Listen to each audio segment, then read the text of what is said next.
Hola, ¿cómo están? Buenas tardes. Bienvenidos otra vez a nuestro estudio de la palabra de Dios. Estamos en, en el libro de Hechos, examinándolo versículo a versículo. Aquí hay muchísimas cosas para nosotros desde el punto de vista práctico y no solamente para tener el conocimiento. El libro de Hechos es un libro de tendencia histórica, narrativo, que nos deja no solamente la enseñanza, sino también el deseo de seguir estudiando y leyendo la Biblia.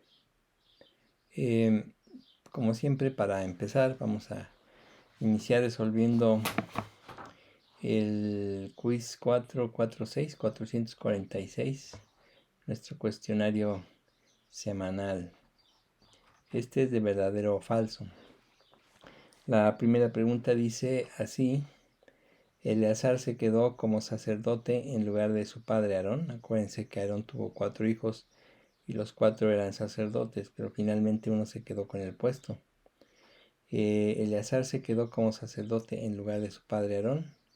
Es verdadero, lo vemos en Números 3:32. 2.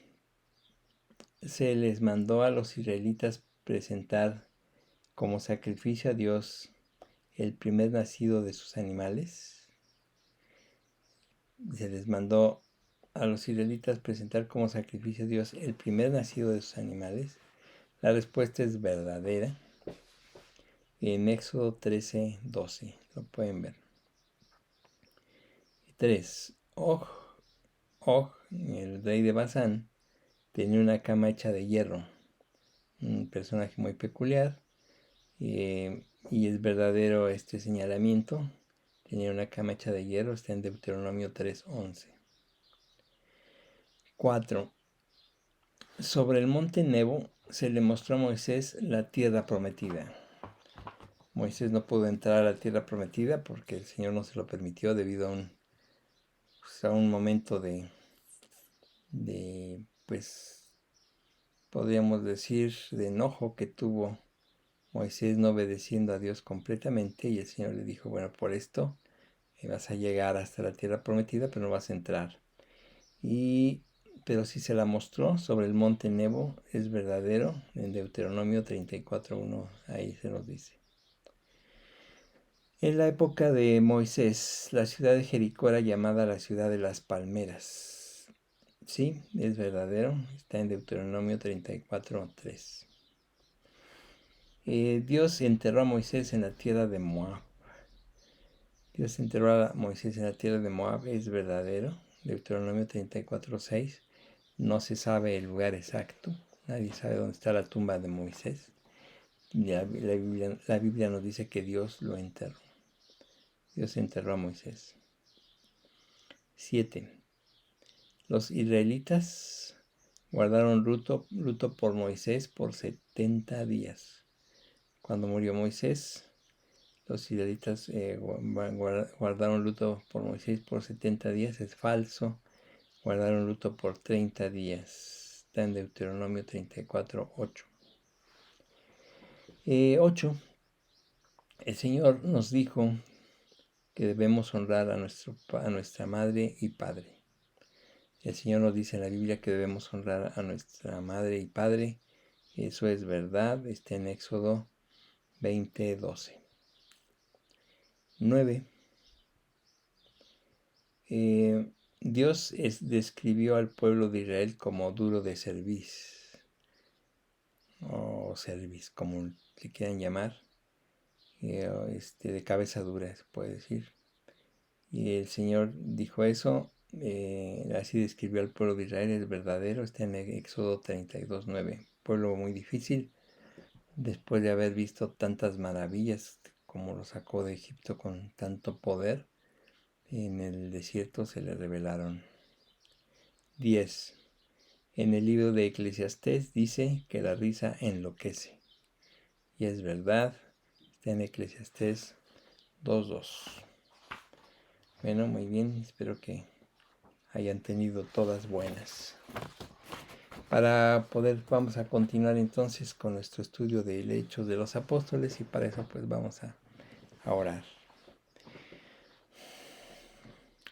Padre nuestro, muchas gracias por la oportunidad que nos das una vez más de estudiar tu palabra, de meditarla, de aplicarla a nuestras vidas, de que podamos de esta manera aprender más acerca de ti. Danos sabiduría para entenderte y conocerte, y sabiduría para mostrarnos cada día mejores en medio de esta generación, como tú has dicho, una generación maligna, una generación perversa. Danos sabiduría en el nombre de Jesús. Amén. Bueno, vamos a continuar nuestro estudio. Nos quedamos al final del capítulo 2 de Hechos. Estamos aquí viendo que el apóstol Pedro da su primer discurso, el primer discurso cristiano registrado. Se lo da Pedro después de Pentecostés. Un discurso tremendo. Claro que fue guiado por el Espíritu Santo, ya que Pedro al parecer no era un hombre muy culto, a diferencia de Pablo. Pero Pedro, con la llenura del Espíritu y la guía del mismo, fue capaz de dar este discurso citando al Antiguo Testamento en varias ocasiones, para que la gente se diera cuenta de quién fue Jesús, qué hicieron con él y lo que el Señor y lo que él estaba haciendo en ese momento. Bueno, continuamos hasta aquí, termina Pedro su discurso y entonces dice aquí en Hechos 2, 41, así que los que recibieron su palabra, la palabra que Pedro había dicho ahí, fueron bautizados y se añadieron aquel día como 3,000 personas. Bueno, el resultado de la predicación de Pedro fue sorprendente. Primero hizo que la gente allí presente sintiera un sincero pesar por lo que habían hecho con Jesús, y en segundo lugar quisieron mostrar que se habían arrepentido de eso. Así que aquí vemos cómo cerca de 3,000 personas creyeron, los que recibieron su palabra, dice aquí. Esto nos hace ver que ese día, a través ahora del testimonio de los apóstoles, se añadieron más personas como seguidores de Jesús que en todo el tiempo de su ministerio. En los 3 años que Jesús estuvo ministrando, hubo seguidores, tuvo una buena cantidad de seguidores, pero no llegó a 3,000. Y aquí vemos que en ese día, a través del testimonio de los apóstoles, a través del discurso de Pedro, se añadieron más personas que en todo el tiempo del ministerio de Jesús. Por eso Jesús les dijo en alguna ocasión, cuando estaba hablando acerca de los milagros que hacía, que los apóstoles harían cosas mucho mayores que esas, y esta es una de ellas. Los que aceptaron el mensaje de Pedro fueron bautizados. Esta palabra griega, bautizados, es una palabra que está en el pasado pasivo, o sea, es algo que la persona recibió y que no tomó, no fue el que llevó a cabo la acción, sino se la llevaron a cabo. Fueron bautizados y se llevaron a cabo una sola vez y para siempre. O sea, el verbo griego aquí, que es muy importante de estudiar, nos hace ver que es una acción que no se volvió a repetir. Fueron bautizados, fue una inmersión pública en agua para purificación. Lo que en realidad significó para ellos fue que mostraron públicamente que se habían arrepentido de lo que habían hecho a Jesús. Se habían comprometido ahora con el mismo Jesús, que ahora estaba resucitado y había sido exaltado como Señor, y que también ahora reconocían que Jesús era el que perdonaba los pecados y mandaba el Espíritu Santo. Todo eso ellos mostraron al ser bautizados. El bautismo se llevaba a cabo en Jerusalén por los judíos para aceptar a los nuevos en la religión judía. Pero ahora recuerdan a Juan el Bautista, que bautizaba para arrepentimiento de pecados al inicio del ministerio de él y de Cristo. Ahora pues el bautismo tomó un nuevo significado. No solamente era para arrepentimiento de pecados, sino también como aceptación del Señor como el Salvador, porque ahora eran inmersos en el agua en el nombre de Jesús el Mesías. Bueno, este bautizo fue hecho a todas luces en público y no en secreto. No fue un bautismo ahí a escondidas, ¿no? Hay quien duda y pues no creo que tengan poca base para hacerlo, de que haya sido y de que haya habido tal cantidad de gente ahí en las estrechas calles de Jerusalén, 3,000 personas, para ser reunidas no solamente en el discurso, sino también para bautizarlas. Pues sí, podría haber sido así, es muy probable que pues, no haya lugar ahí para eso, pero el lugar donde hay lugar para eso era la explanada del templo. Sí podía albergar esa tal cantidad de personas. Y cerca de allí había varias pequeñas piscinas que se podían haber llevado a cabo, en donde se podían haber llevado a cabo dichos bautizos. Estaba Siloé, que era uno. Estaba Betania, que era el otro, digo, la otra, se me olvida ahorita el nombre del otro, estanque que había ahí, era el Siloé, y había el otro, ay, se me va, ahorita me recuerdo. Pero había varias de esas, no nada más esas dos, había otras más en las que se podían bautizar todos las 3,000 personas. Me imagino que no todas al mismo tiempo, pero sí unas por otras, unas tras otras. Esas piscinas se usaban en realidad para lavarse los peregrinos antes de entrar al templo en las festividades. Estaban preparadas para eso. Así es de que los convertidos aumentaron de 120 a 3,000 en un solo día.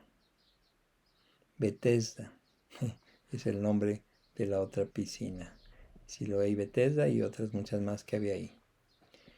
Bueno, Hechos 2:42 dice, y perseveraban en la doctrina de los apóstoles, en la comunión unos con otros, en el partimiento del pan y en las oraciones.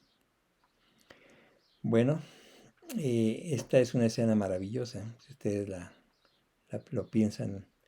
La nueva comunidad de los cristianos comenzó a comportarse así. Se alegraban del perdón de los pecados que habían recibido y del don del Espíritu Santo. Realmente era algo maravilloso para ellos, era algo muy bonito el sentimiento que ahora tenían estas personas. Como ustedes, como yo, cuando nos convertimos, pues fue algo maravilloso para nuestras vidas. Muchas veces, muchos no supimos qué fue lo que pasó, pero algo pasó y fuimos entonces añadidos a la familia de Cristo. La base de esta comunidad era, dice aquí, la doctrina de los apóstoles, o sea, la enseñanza de los apóstoles, porque ¿quién sino ellos eran los que tenían la autoridad para enseñar esta doctrina? Esta doctrina y esta enseñanza de los apóstoles venía directamente de Cristo, no era invención de ellos, habían estado con Él les había dicho muchas cosas y comenzaban ellos, ahora con conocimiento del Antiguo Testamento, a hablar directamente a las personas, a enseñarles la doctrina cristiana.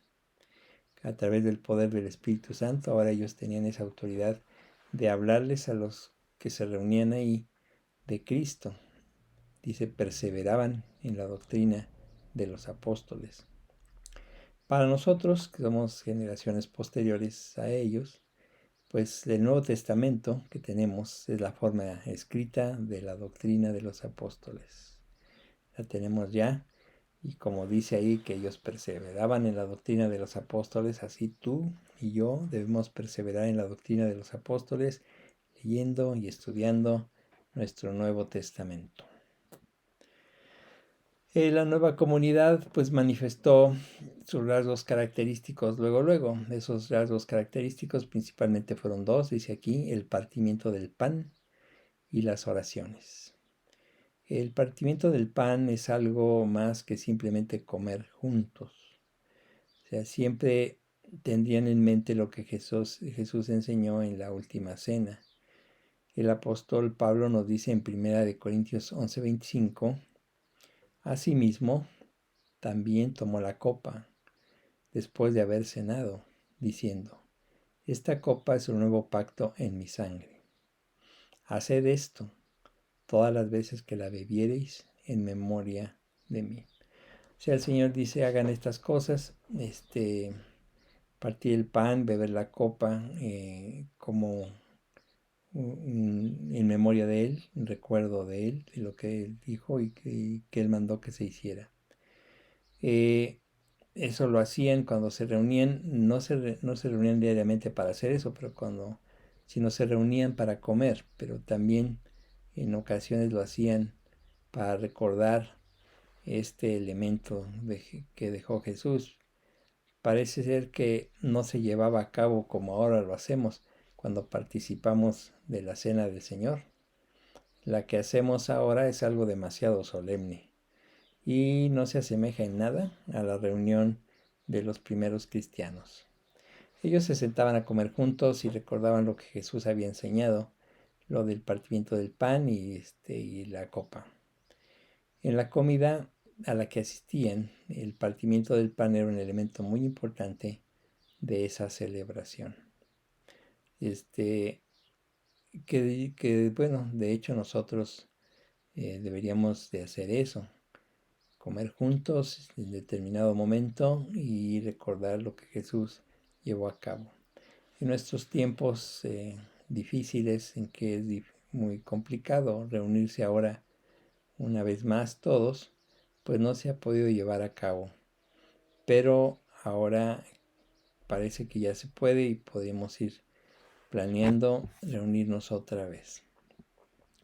Respecto a las oraciones que realizaban juntos, no nada más el partimiento del pan, sino que oraban juntos, llama la atención de que señalaban un momento para orar. Aunque los servicios de oraciones por lo general se llevaban a cabo en el templo, las reuniones a las cuales los apóstoles también acudían se llevaban a cabo en alguna casa en particular. O sea, iban a las oraciones en el templo normales, diariamente, pero también se reunían en alguna casa en particular a orar. Esas oraciones podían haber seguido el modelo de las oraciones judías, que era lo que ellos conocían. La diferencia ahora es que esas oraciones estaban enriquecidas por Cristo. Ahora como que el sentido de la oración tomaba un nuevo cauce.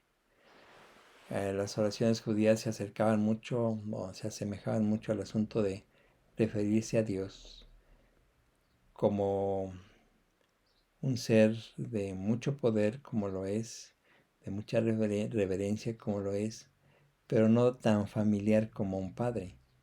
Y ahora los creyentes en sus oraciones se referían al Señor como Padre, cosa que empezó a ser, cosa que se llevó a cabo de una forma importante y que marcó una diferencia en las oraciones desde ese momento hasta la fecha.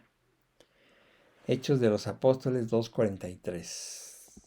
Y sobrevino temor a toda persona. Y muchas maravillas y señales serán hechas por los apóstoles. Bueno, dice aquí que sobrevino temor a toda persona, aunque la palabra griega aquí es para temor es phobos, que significa miedo. En el contexto se debe de tomar como temor o miedo con reverencia, pues los discípulos no estaban llenos de pánico, sino de un asombro de lo que estaba sucediendo, por lo que tenían esa mezcla de temor y reverencia. Dios se encontraba trabajando en ellos. Estaban asombrados de cómo Dios estaba haciendo las cosas a través de ellos. Eran testigos estos nuevos creyentes de el amanecer de una nueva era, de una nueva época. Este temor era aumentado y este asombro era aumentado por las señales y maravillas que realizaban los apóstoles. Maravillas y señales pues, se refieren a milagros, milagros que realizaban los apóstoles allí. No se nos da, Lucas no nos da aquí detalles, pero esos prodigios en la tierra que le llamaba el profeta Joel se estaban llevando a cabo. Bueno, Jesús no hizo señales de juicio a la gente mientras estuvo aquí, sino de misericordia, de poder, de amor. Y los apóstoles pues, tampoco hicieron señales de juicio, sino de misericordia y de poder también. Esto significó algo también muy importante, que la muestra de hacer maravillas y señales era también una muestra de la llegada del reino de los cielos. El reino de los cielos se ha acercado, dijo el Señor Jesús, y también dijo, el reino de los cielos está entre ustedes. Hechos 2, 44 al 45. Todos los que habían creído estaban juntos y tenían en común todas las cosas, y vendían sus propiedades y sus bienes y lo repartían a todos según la necesidad de cada uno. Bueno, los que habían creído, dice aquí, todos los que habían creído. Los que habían creído en realidad son los creyentes. Aquí Lucas les llama así, pues aún no se les había nombrado cristianos, sino los que habían creído. Y acuérdense, la salvación es por creer. Los que rechazan creer, los que rechazan aceptar a Jesús por fe, son excluidos y no tienen parte en ninguna comunidad cristiana. Lo que hace que formes parte de una comunidad cristiana es la fe en Jesús. Es el requisito principal para pertenecer a la iglesia. Solo el que cree en Él puede compartir esta unidad que vemos de adoración y la vida común, que no solamente llevaban a cabo los primeros cristianos, sino también nosotros. Solamente puede ser junto con aquellos que han creído. Cuando los israelitas viajaron a través del desierto por 40 años, Dios les proveyó día tras día lo que necesitaron, como ustedes pueden leerlo. Todos estaban al mismo nivel económico. Ni uno era más rico, ni otro era más pobre. Al llegar a la tierra prometida, todos recibieron su herencia. Pero a través del tiempo se empezó a dar a conocer, a manifestar que unos eran más ricos y otros eran pobres.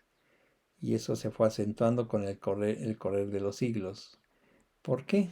Porque ahora cuando el Señor les dijo, ya hasta aquí los voy a sostener, en el aspecto de darles el maná todos los días y de comer, beber y demás, ahora les dice, ahora ustedes labren la tierra y de ahí coman y beban. Y pues como en todo, unos son muy diligentes en trabajar, otros no tanto, y entonces se empezó a dar riqueza y se empezó a dar pobreza. También muchos de ellos dejaron a un lado los lineamientos del Señor, y el Señor, ya previendo que iba a haber pobres, les había dicho en Deuteronomio 15:7, cuando haya en medio de ti menesteroso de alguno de tus hermanos en alguna de tus ciudades, en la tierra que Jehová tu Dios te da, no endurezcas tu corazón, no endurecerás tu corazón, ni cerrarás tu mano contra tu hermano pobre. En otras palabras, tenías que ser generoso contra el pobre, no enseñorearte de él o decirle pues trabaja para que comas, sino dice aquí, no endurecerás tu corazón ni cerrarás tu mano contra tu hermano pobre. Eso no lo hicieron. Realmente yo creo que muy pocos lo hicieron, así es de que pues el Señor después vemos en el Deuteronomio que entonces el pueblo de Israel sufrió las consecuencias de no seguir los lineamientos del Señor. Después de Pentecostés, los nuevos convertidos tenían todas las cosas en común, como estamos viendo aquí. Comenzaron a vender sus propiedades, los que tenían propiedades comenzaron a venderlas y repartían las ganancias a todos los que tuvieran necesidad. Por supuesto, no fue esto un despojo de nadie, ¿no? Que ahora digamos, ahora Jesús o los apóstoles los despojaron de sus riquezas, no. Sino que fue una actitud completamente voluntaria de los dueños de esas tierras para poner sus posesiones a disposición de los creyentes que tuvieran necesidad. En estos tiempos, pues en realidad sí había mucha diferencia social, pero en realidad los primeros cristianos se propusieron abolir la pobreza entre la comunidad de ellos. No la pobreza allá fuera del círculo de creyentes, sino adentro, que los creyentes adentro no fueran pobres. Lucas no nos dice que los ricos vendieran todas sus propiedades, sino que hubo un fondo común del que se tomaba para suplir las necesidades. Todo fue sobre una base voluntaria.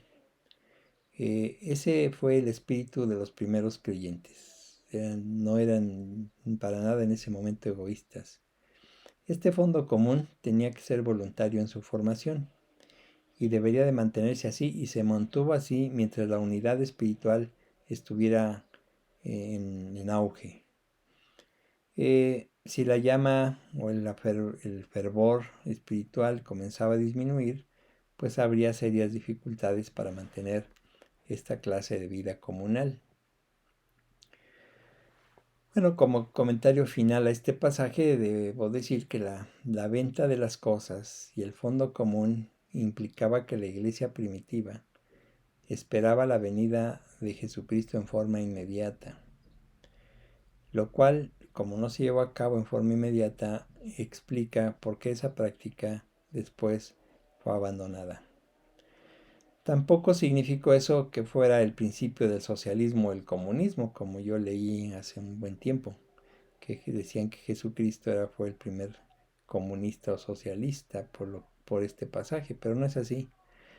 ¿Por qué no? Porque todo fue voluntario y se repartía a partes iguales. Y se repartía no se repartía a partes iguales, sino de acuerdo con las necesidades de cada uno.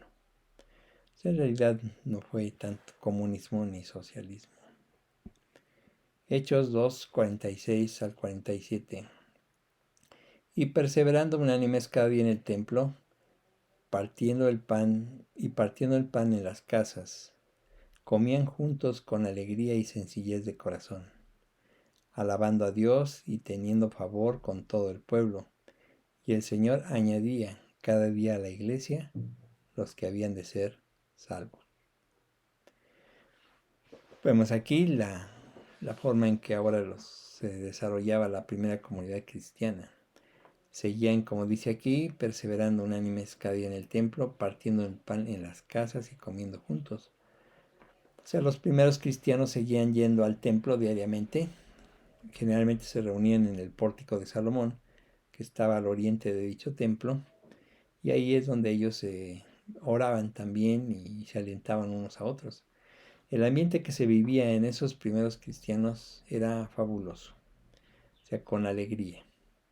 Se saben que ellos son parte del cumplimiento de las profecías del Antiguo Testamento, que Jesús está vivo y que está ahora en su espíritu en ellos. Hasta ese momento, como vemos aquí, no había habido ningún tipo de oposición por parte de las autoridades judías, aunque la muchedumbre era grande, el alboroto también. No vemos aquí por ningún lado que las autoridades se hayan metido. Además, se reunían en las casas a comer. Claro, no 3.000 en una casa, la mayoría lo hacía en diferentes casas. Y no se debe confundir con la cena del Señor, pues eran reuniones diarias. Simplemente era compañerismo con mucho gozo, hablando de lo que tenían en común, que era el Espíritu del Señor.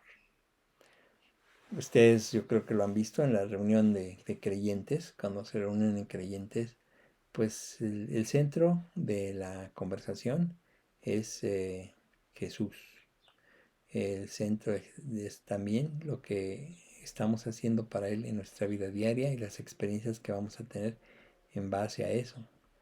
Porque uno de los temas importantes del libro de Hechos es el gozo que los creyentes tienen cuando el Señor viene a sus vidas o le rinden su vida a Cristo. Una iglesia victoriosa es una iglesia llena de gozo.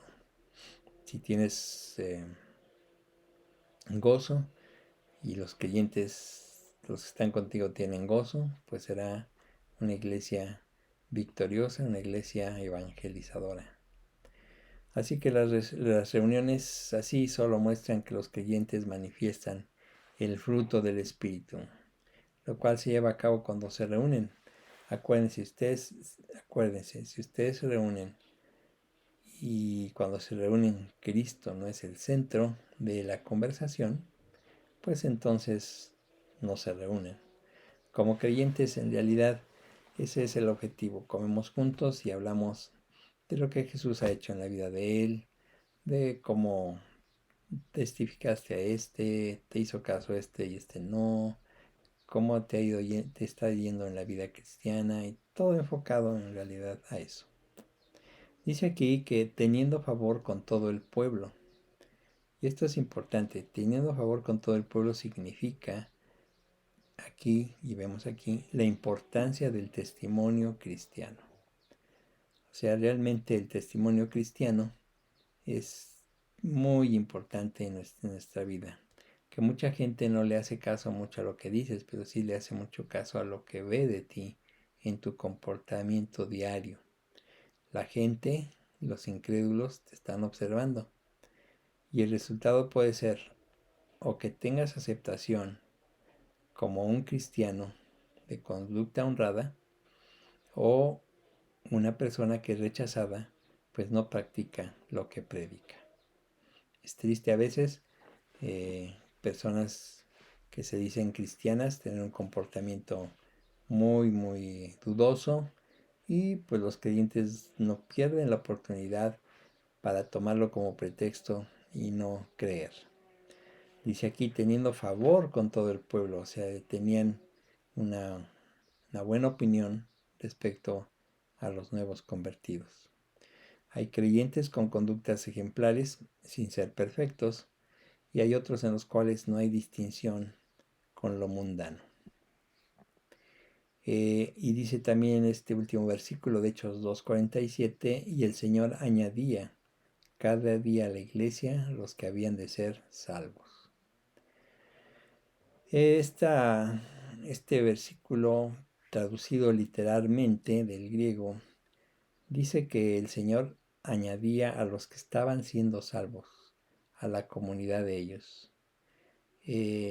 No menciona en los escritos más antiguos la palabra iglesia, sino 3 palabras que habla acerca del conjunto de ellos mismos. Entonces, se ha traducido como iglesia porque en realidad el conjunto de creyentes es así, sin que la palabra esté ahí presente. O sea, Lucas concluye que el Señor añadía nuevos convertidos a la iglesia. El Señor. O sea, no eran los apóstoles, sino el Señor añadía nuevos convertidos a la iglesia. Aquí la palabra Señor está siendo usada para Jesucristo, no está siendo usada para Dios mismo, Dios Padre, sino para Jesucristo. Dice que así Él es el que estaba extendiendo esta comunidad cristiana primitiva. y la sigue extendiendo hasta en la actualidad. Día tras día se van añadiendo los que están siendo salvos al conjunto de creyentes. Ya había añadido 3,000 personas y diariamente continuaba añadiendo más. O sea, el milagro de la salvación ocurre diariamente. No pocos se están salvando diariamente a nivel mundial. Yo creo que una buena cantidad. No sabemos, así que no tenemos un conteo de eso. Pero por lo que aquí estamos estudiando, el Señor añade cada día a los que se van salvando. Y eso es algo que nos debe dar gozo porque la venida del Señor está cerca y su iglesia está siendo casi completada. Bueno, los nuevos creyentes entonces comenzaban a tener eh, mucho gozo y mucha confianza en su nueva vida, porque Jesús estaba vivo y Dios estaba trabajando en medio de ellos a través del Espíritu Santo. Nadie en este mundo puede sentir eso si no tiene el Espíritu de Dios. Y el Espíritu de Dios no viene porque tú se lo pidas. Espíritu ven. Sino que el Espíritu de Dios viene cuando tú te arrepientes de tus pecados y confiesas que Jesús es Dios y que el mismo Dios le levantó de los muertos con ese mismo poder. El Señor Jesucristo al inicio de su ministerio dijo: arrepiéntanse porque el reino de los cielos se ha acercado. Entonces uno de los primeros pasos para poder salvarse es arrepentirse de los pecados. Confiar y aceptar lo que Jesús hizo en la cruz al morir por esos pecados. Y aceptar también que Jesucristo al tercer día resucitó. Cuando tú haces eso, entonces te conviertes a Cristo, te conviertes en cristiano.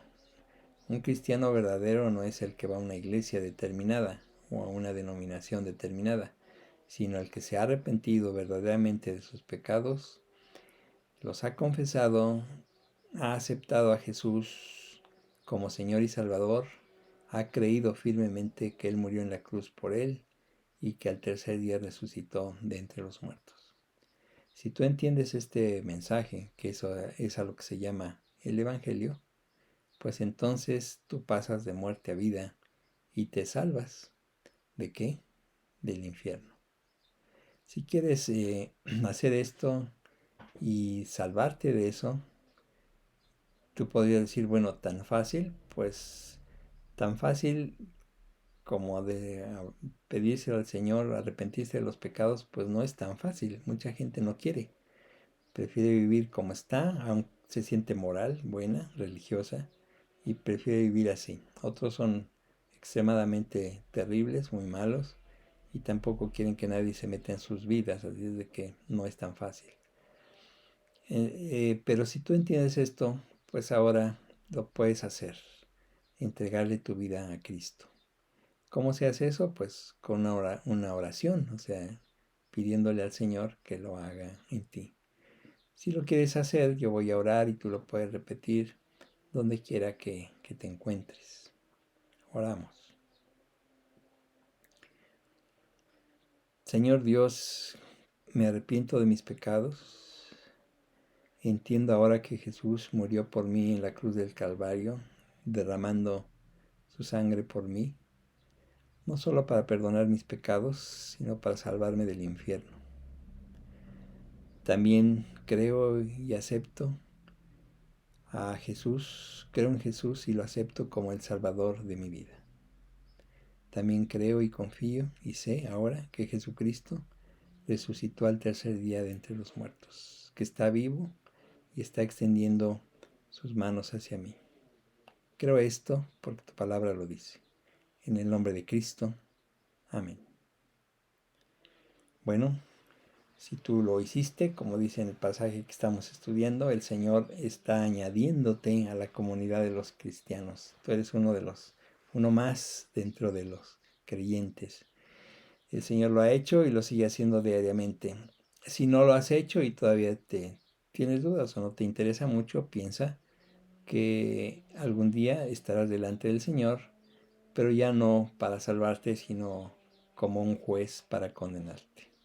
Pero si lo has hecho, pues entonces bienvenido a la familia de Cristo.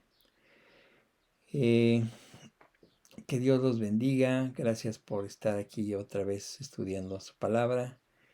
Que si con el favor de Dios nos vemos entonces para el siguiente fin de semana. Buen fin de semana.